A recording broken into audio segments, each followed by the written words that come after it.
अरे sound line में बहुत लोग आ चुके हैं, लेकिन साउंड लाइन का एक ही किंग है, बोले तो VSR मास्टर माइंड विजय वाघेला.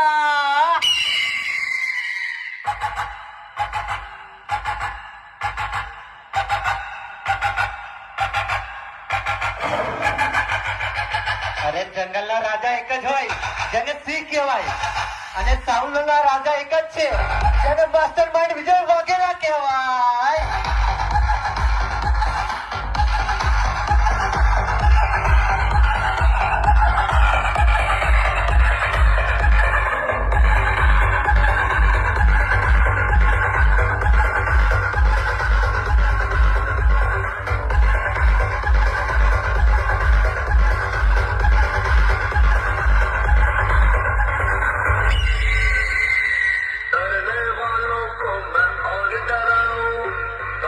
क्या बोलती है सर की पब्लिक?